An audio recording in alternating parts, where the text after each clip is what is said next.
G2 인베스터에서 전해드리는 글로벌 마켓 소식입니다. 오늘 전해드릴 소식은 첫 번째, 노바티스 스위스 제약사죠.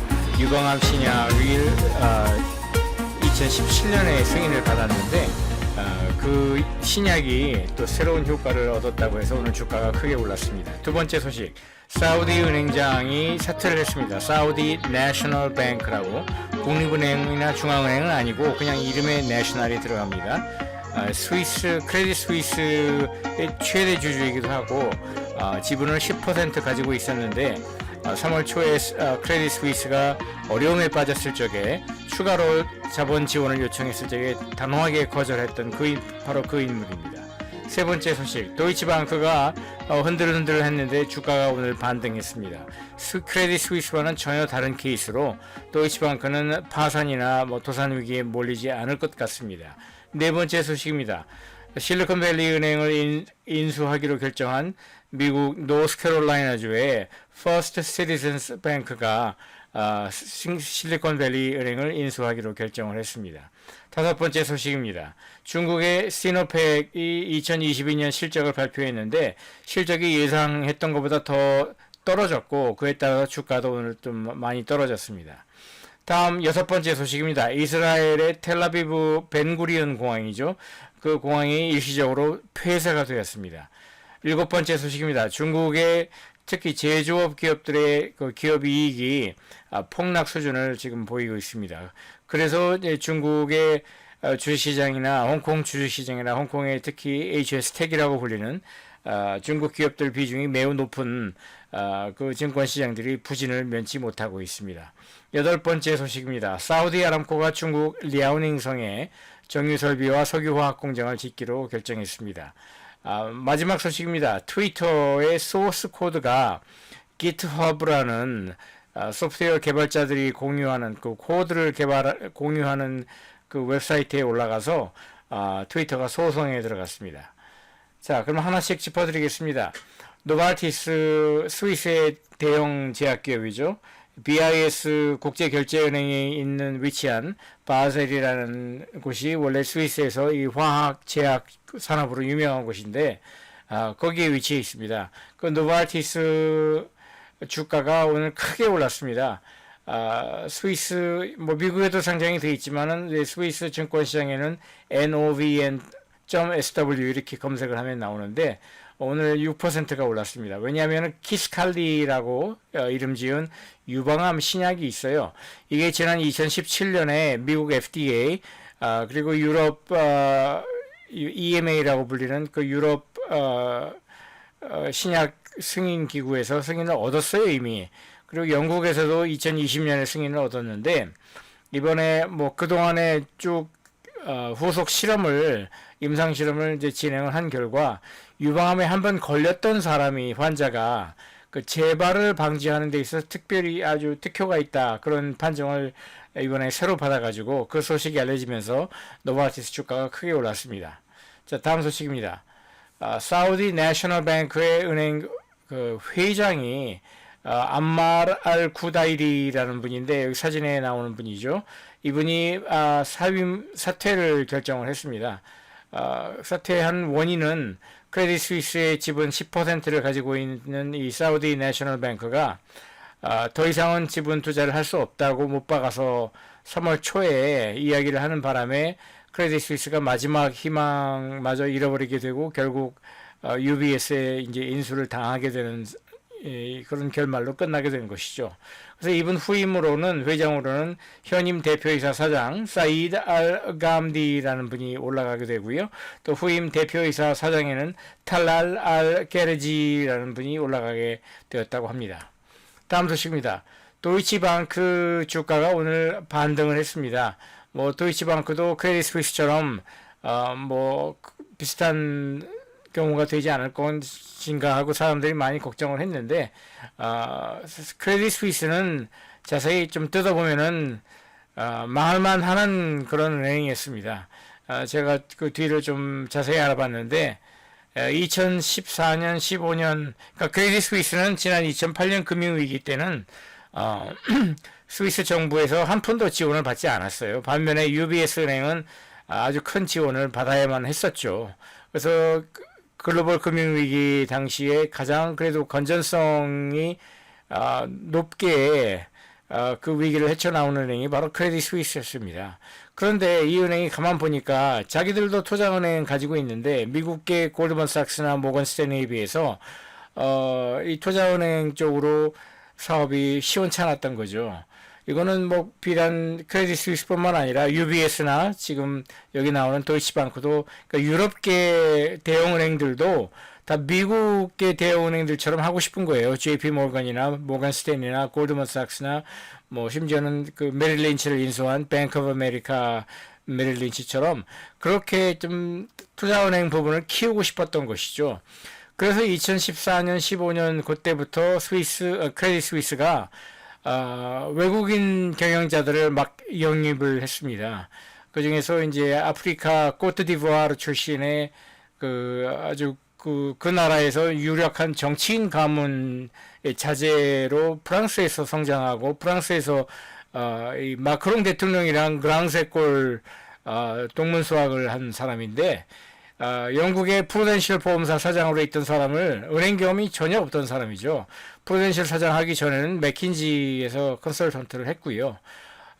그래서 은행업 경험이 전혀 없는 사람인데 그 사람을 대표이사에 앉힌 거예요. 그리고 나서 계속해서 영국계라든지 뭐 다른 나라 사람들, 스위스 사람이 아닌 사람들을 최고위 임원직에 이제 영입을 마구 한 것이죠. 그러면서 이제 문제가 불거져서 2018년, 2019년 당시에 한국계 미국인이죠. 빌 황이라고 아치 이고스라는 패밀리 오피스를 운영하던 아주 그런 투자자가 있었는데 거기에다가 뭐 50억 달러 이상을 크레딧 스위스가 투자를 한 거죠. 이제 자금 중개를 해준 거죠. 그런데 이 빌 황이라는 투자자가 너무 무리하게 지나친 투자를 하다가 2020년 코로나 위기가 발생하면서 주식시장이 크게 흔들렸을 적에 돈을 거의 다 잃고 알거지가 됐어요. 그래서 1차적으로 크게 손해를 봤고요. 그 다음에 또 영국계 헤지펀드 중에 그린실이라고 있는데 거기에 또 자금 중개를 했다가 또 깡그리 다 잃어버렸고요. 그 다음에 또 불가리아의 뭐 어떤 마약 유통 조직에 돈 세탁을 해주다가 그게 걸려가지고 또 문제가 됐고요. 뭐 그 밖에도 한 서너 건이 더 있습니다. 그래서 크레딧 스위스는 이렇게 연속적으로 이렇게 하면서 손실을 많이 봤죠. 예, 그래서 이제 자본을 확충하기 위해서 작년부터 사실은 골드만삭스를 주관사로 선정을 해서 자금을 좀 더 확충을 하려고 했고 그게 안 되니까 사우디 내셔널 뱅크가 이제 최대 주주니까 10% 지분을 가지고는 추가로 좀 자본을 조달하려고 했는데 그마저도 안 된 겁니다. 그에 반면해서 도이치방크는 그런 문제는 없습니다. 뭐 작은 손실은 여러 건 있었지만은 도이치방크도 그렇게 굵직굵직한 손실은 보지 않았어요. 그래서 도이치방크도 뭐 크레딧 스위스처럼 따라서 망할 것 같다라는 그건 허풍이고요. 그거는 전혀 사실이 아닙니다. 그래서 아무튼 오늘 플러스 3.21% 독일 그 엑스트라 주식시장에서 주가가 오늘 올랐습니다. 다음 소식입니다. 실리콘밸리 뱅크를 인수하기로 드디어 인수자가 나타났습니다. 노스캐롤라이나 랠리라는 도시에 있는 퍼스트 시티즌스 뱅크라는 여기도 이제 지역은행이죠. 하지만 굉장히 적극적으로 사세 확장을 위해서 이 어려움에 빠진 은행들을 값싸게 인수하는 걸로 알려진 은행인데요. 그 3월 초에 뱅크런이 터지기 전 기준으로 해서 실리콘밸리 은행의 자산은 1670억 달러, 이거 요구불 예금만 1119억 달러였어요. 그런데 그 뒤로 이제 뭐 예금 많이 찾아가고 뭐 그래서 지금 그 크게 줄어들었는데 그래도 자산 규모가 지금 885억 달러에 달하는 실리콘밸리 은행에서 이걸 이제 165억 달러를 깎아가지고 720억 달러에 인수하는 걸로 결정을 받습니다. 다음 소식입니다. 시노팩이라고 하고 중국 그 원래 이름은 이 China Petroleum and Chemical Corporation이라고 하죠. 이 시노팩이고 홍콩 주식시장에 0386으로 상장이 되어 있습니다. 여기가 2022년 한 해 전체 실적을 일요일에 발표를 했는데요. 컨센서스를 밑도는 663억 중국 위안이죠. 663억 위안의 순이익, 영업이익을 발표를 하면서 예상했던 것보다도 밑돌았고 2022년 한 해, 아니죠, 2021년 한 해죠. 712억 위안에 비해서도 밑돌았습니다. 그래서 3월 27일 월요일 오늘 장중에 크게는 마이너스 7.7%까지 떨어졌다가 결국은 마이너스 3.4%로 마감을 했습니다. 뭐 코로나 바이러스 위기 때문에 봉쇄 조치 때문에 뭐 여러모로 그 영업이 부진했던 그런 탓이라고 보입니다. 자, 다음 소식입니다. 이스라엘에서 지금 그 빈야민 네타냐후 총리가 굉장히 무리한 일을 하고 있어요.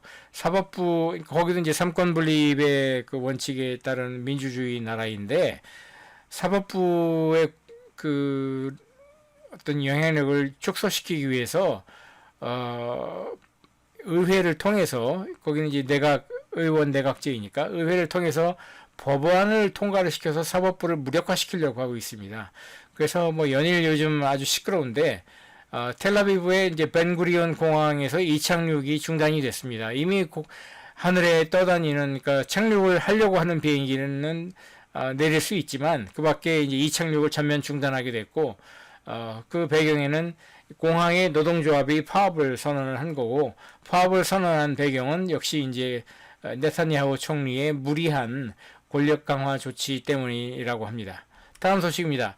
2022년 1월과 2월 두 달 동안에 중국의 산업 생산량이 플러스 2.4%, 전년 대비해서 플러스 2.4% 올랐지만은 영업이익은 전년 대비해서 마이너스 22.9%나 떨어졌다고 합니다. 그거는 이제 리오프닝에도 불구하고 수출 수요가 감소하고 있고 부동산 시장이 부진해서 수출이나 내수나 다 같이 지금 부진하기 때문입니다. 따라서 지금 그 올해 1월과 2월과 지금 3월까지, 그러니까 year to date YTD 기준으로 HSI라고 부르죠. 항생 인덱스, 홍콩 주식시장 인덱스가 마이너스 1.08%고요.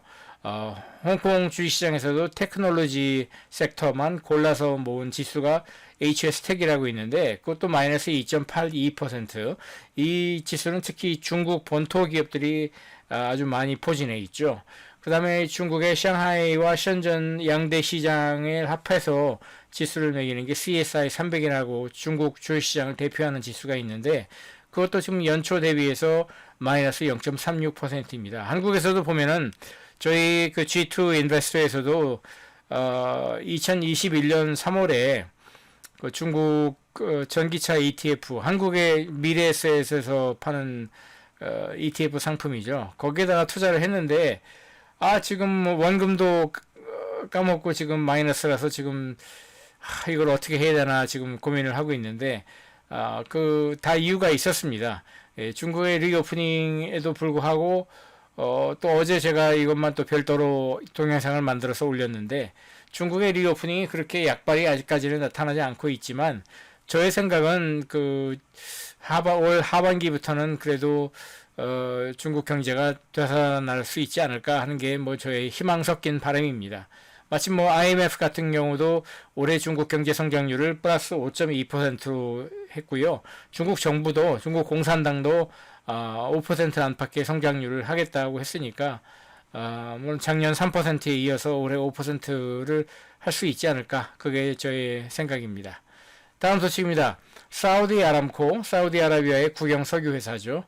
중국 동북 삼성 중에 랴오닝성이라고 있는데 그 랴오닝성에다가 정유시설을 신규로 건설하기도 했습니다. 연간 30만 배럴을 정유할 수 있는 생산시설이고 또 추가로 석유화학 공장을 짓기로 했습니다. 중국 측의 합작기업으로는 국영기업인 노린코 그룹하고 빤진 신청이라는 그룹 두 군데가 이제 합작기업으로 하게 됐고요. 그 배경에는 최근에 이제 사우디아라비아하고 중국하고 굉장히 가까워지고 있지 않습니까? 그런 어떤 지정학적 다이내믹 에서 이제 연장선상이라고 봐야 되고요. 마침 또 홍콩 주식시장 HKEX라고 부르는 홍콩 주식시장도 사우디 아람코에다가 지금 사우디 아람코가 지분의 10%인가 20%만 그 사우디 주식시장에다가 상장을 했죠. 몇 년 전에. 그거에 이어서 이제 추가로 자기네들, 그러니까 홍콩 주식시장에도 사우디 아람코 주식을 상장해달라고 그렇게 지금 빌어붙이고 있다고 합니다. 자, 마지막 소식입니다. 미국의 트위터 있죠? 말도 많고 탈도 많은 그 트위터의 소스 코드가 유출이 돼서 지금 좀 시끄럽습니다. 소프트웨어 개발 엔지니어들이 자발적으로 코드를 공유하는 GitHub이라는 웹사이트가 있어요. 이것도 작년인가 재작년에 미국 나스닥에 상장을 했죠. 예, 뭐 사무실도 여기 보이면 사무실도 뭐 그렇게 크지 않고 자체 빌딩도 없고 그냥 조그마한 사무실 하나 빌려서 하는 곳인데 여기에다가 누군가 트위터의 소스 코드를 불법적으로 공개를 한 거죠. 일반 코드와는 달리 또 오픈 소스웨어와는 달리 이 트위터나 이런 그 회사들의 그 소스 코드는 공개할 수 없는 거거든요. 그런 도둑질을 한 것이고, 그래서 트위터는 지난주에 금요일 공개한 이 소스 코드를 삭제해달라고 해서 GitHub가 삭제를 했고요. 그런데 누가 그랬는지 뭐 내부자라고 의심을 하는 것 같은데 누가 그랬는지 지금 소송을 통해서 그걸 밝히려고 하고 있다고 합니다. 자, 여기까지 글로벌 마켓 전해드렸고요. 왼쪽에 보시는 것처럼 굉장히 다양한 주제로 제가 동영상을 지금 업데이트하고 있습니다. 그리고 오른쪽에 보이는 대로 제가 다양한 그 소셜 미디어 계정을 통해서 콘텐츠를 내보내고 있으니까 관심을 가져주시면 대단히 고맙겠습니다. 자, 그럼 이상입니다.